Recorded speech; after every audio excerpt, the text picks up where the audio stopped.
Hello students, स्वागत है आप सभी का आपके अपने यूट्यूब चैनल क्रेजी नॉलेज में। तो स्टूडेंट्स, आज के इस वीडियो में जो है क्लास 12th बायोलॉजी का एक मोस्ट इम्पॉर्टेंट टॉपिक है, जो कि है अपरा किसे कहते हैं, अपरा के कार्य क्या होता है। ये आप सभी के बोर्ड एग्जाम में जो है 5 नंबर का पूछा जाएगा, यानी कि 5 अंक आप सभी का इस वीडियो को देखने के बाद पक्का हो जाएगा।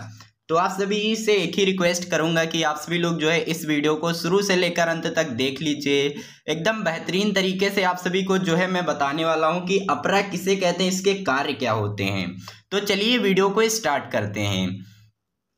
तो आइए जानते हैं अपरा किसे कहते हैं। देखिए, अपरा आप सभी को अपने बोर्ड एग्जाम में कुछ इसी प्रकार से जो है हेडिंग को डालना है, फिर लिखना स्टार्ट करना है। गर्भ में स्थित भ्रूण व मात्र ऊतकों के बीच का स्थायी अस्थायी अंतरंग भौतिक संरचनात्मक तथा शरीर क्रियात्मक संबंध जो भ्रूण की पोषण श्वसन व उत्सर्जन संबंधी आवश्यकताओं को पूर्ण कर भ्रूण फीटस के स्वास्थ्य की देख रेख करता है तथा एक अंतःस्रावी ग्रंथ की भांति कार्य करता है, जिसे क्या कहते हैं, जिसे अपरा कहते हैं। तो आप सभी लोग जो है अपने बोर्ड एग्जाम में कुछ इस तरह से जो है अपरा की परिभाषा को लिखना है कि अपरा की परिभाषा क्या होती है। मतलब आप सभी से ऐसा पूछा जाएगा कि जैसे पता लगेगा कि मुझे पता ही नहीं है, मतलब वहाँ पर ऐसे जो है क्वेश्चन को पूछे जाते हैं, फंसा कर पूछ लिए जाते हैं। जैसा कि पूछा जाएगा कि अपरा किसे कहते हैं, इसके जो है कार्य लिखिए, या अपरा से आप क्या समझते हैं, या अपरा की परिभाषा दीजिए। मतलब ऐसे ऐसे वहाँ पर क्वेश्चन पूछे जाएंगे, जैसा कि आप सभी को लगेगा कि मुझे पता ही नहीं है। लेकिन अगर आप सभी को कुछ इस प्रकार से जो है क्वेश्चन पूछे जाए तो आप सभी को इसी उत्तर को जाकर लिख देना है, सेम टू सेम जाना है, इसी को कॉपी कर कर वहाँ पर पेस्ट कर देना है। तो अपरा की परिभाषा को आइए फिर से एक बार जान लेते हैं। गर्भ में स्थित भ्रूण व मात्र ऊतकों के बीच का अस्थायी अंतरंग भौतिक संरचनात्मक तथा शरीर क्रियात्मक संबंध जो भ्रूण की पोषण यानी कि बच्चे की पोषण श्वसन व उत्सर्जन संबंधी आवश्यकताओं को पूर्ण कर भ्रूण फीटस के स्वास्थ्य की देख रेख करता है तथा एक अंतःस्रावी ग्रंथ की भांति कार्य करता है, जिसे अपरा कहते हैं। जिसे क्या कहते हैं, अपरा कहते हैं। अब आइए फ्रेंड्स, इसके कार्य के बारे में जान लेते हैं कि अपरा के कार्य। तो यहां पर लिख लेते हैं अपरा के कार्य। अपरा के कार्य। तो अपरा के कार्य में आप सभी को लिखना है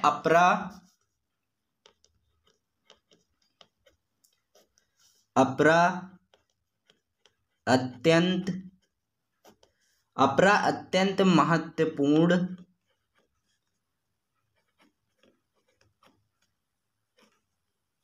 इसमें लिखना है आप सभी को, अपरा जो है अत्यंत महत्वपूर्ण ऊतक होता है। ऊतक होता है। इसका भ्रूण की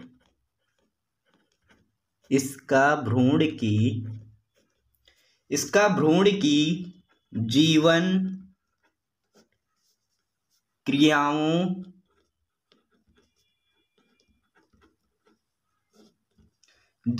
क्रियाओं को चलाने के लिए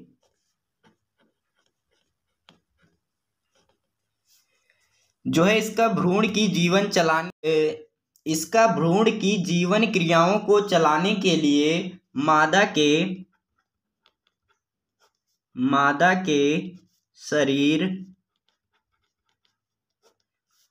के शरीर से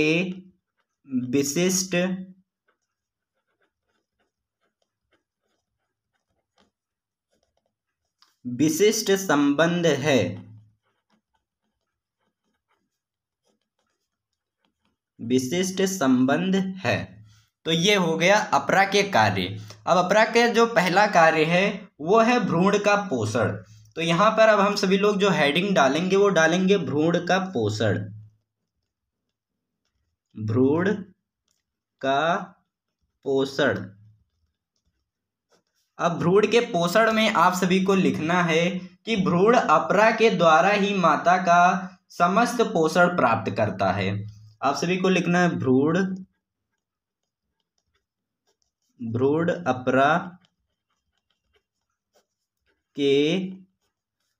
अपरा के द्वारा ही माता का समस्त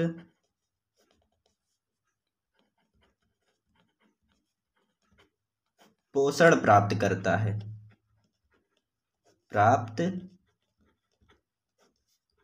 है। इतना हो गया। फिर इसके आगे आप सभी को लिखना है माता की रुधिर यानी कि ब्लड।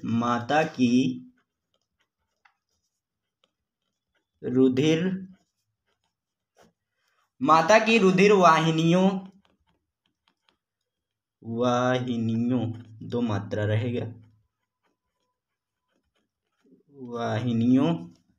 माता की वाहिनियों का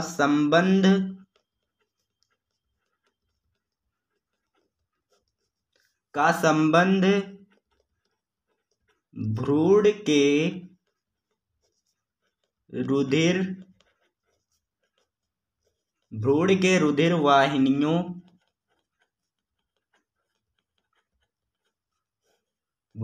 रुधिर वाहिनियों से होता है।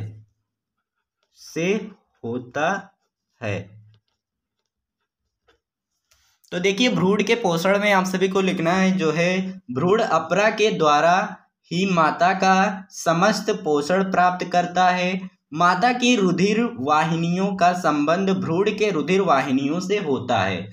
अब अगला जो कार्य है अपरा का वो होता है भ्रूण का श्वसन। तो यहां पर लिखना है भ्रूण का श्वसन। अब देखिए भ्रूण के श्वसन में भी आप सभी को थोड़ा बहुत लिखना होगा। तो लिखना है भ्रूण के श्वसन में आप सभी को माता के शरीर से रुधिर के द्वारा ही भ्रूण को जो है ऑक्सीजन अणु प्राप्त होता है। क्या प्राप्त होता है? ऑक्सीजन अणु प्राप्त होता है। माता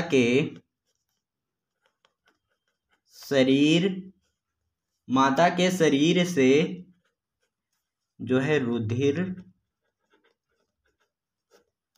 रुधिर के द्वारा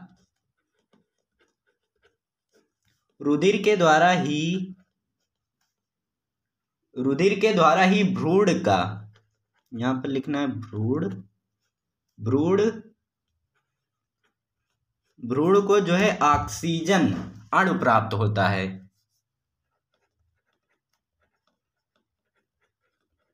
ऑक्सीजन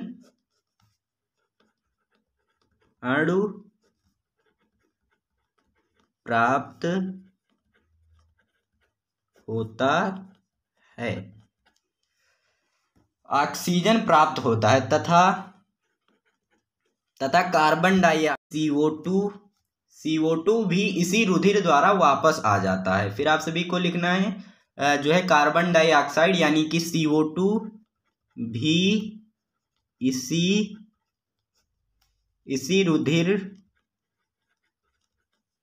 रुधिर द्वारा वापस आ जाता है।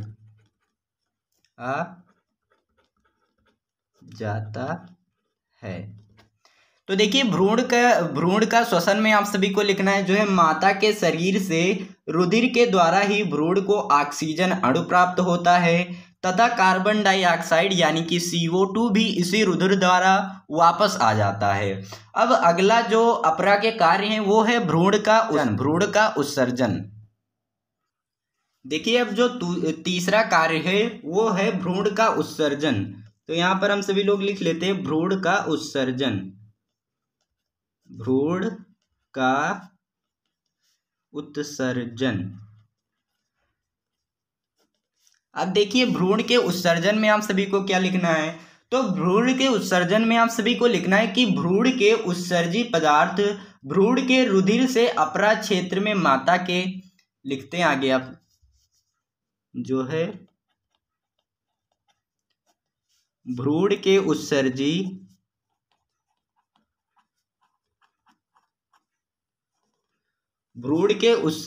पदार्थ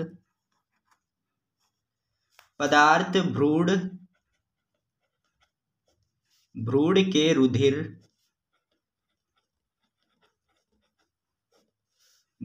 रुधिर से अपरा क्षेत्र में माता के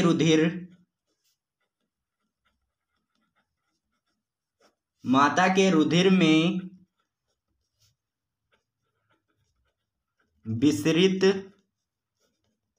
विसरित होते रहते हैं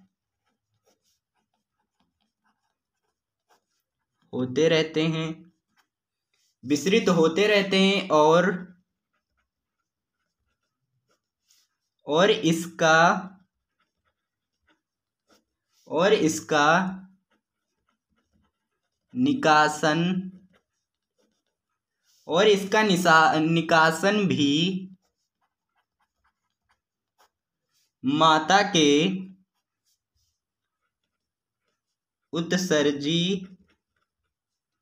माता के उत्सर्जी अंगों द्वारा होता है। देखिए भ्रूण का जो है उत्सर्जन में आप सभी को लिखना है, भ्रूण के उत्सर्जी पदार्थ भ्रूण के रुधिर से अपरा क्षेत्र में माता के रुधिर में जो है विसरित होते रहते हैं और इसका निकासन भी माता के उत्सर्जी अंगों द्वारा होता है। अब आइए चौथा जो आप सभी को लिखना है, चौथा अपरा के कार्य, वो लिखना है जो है हार्मोन्स का स्रावण।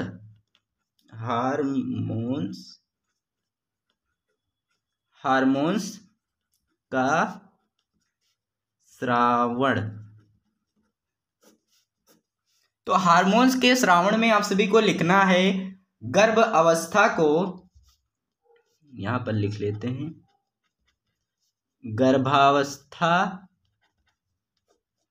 गर्भावस्था को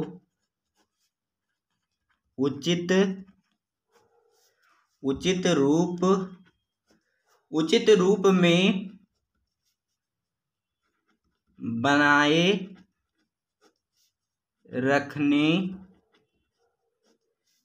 रखने के लिए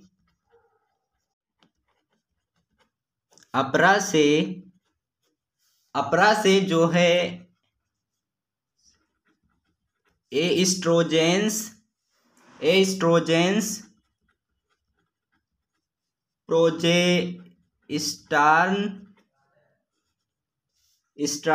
आदि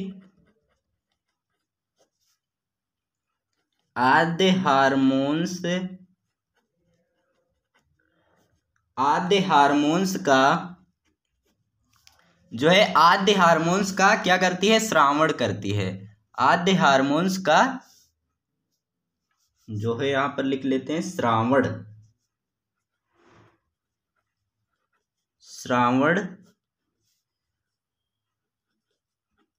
श्रावण जो है होता रहता है।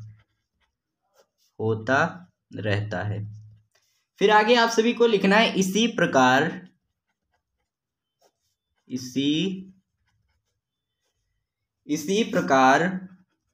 प्रवास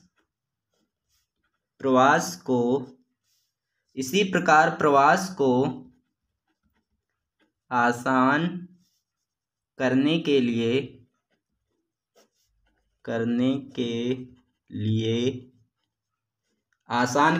लिए जो है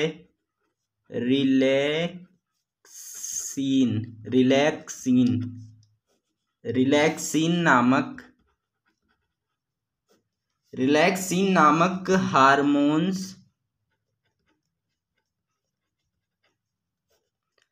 हार्मोन्स, रिलैक्सिन नामक हार्मोन्स स्रावण होता है। तो देखिए इसमें आप सभी को जो है लिखना है, हार्मोन्स का स्रावण में गर्भावस्था को उचित रूप में बनाए रखने के लिए अपरा से एस्ट्रोजेंस प्रोजेस्टेरॉन आदि हार्मोन्स का स्रावण होता रहता है। इसी प्रकार जो है प्रवास को आसान करने के लिए जो है रिलैक्सिन नामक हार्मोन्स स्रावण होता है। तो फ्रेंड्स ये रहा अपरा किसे कहते हैं और अपरा के कार्य।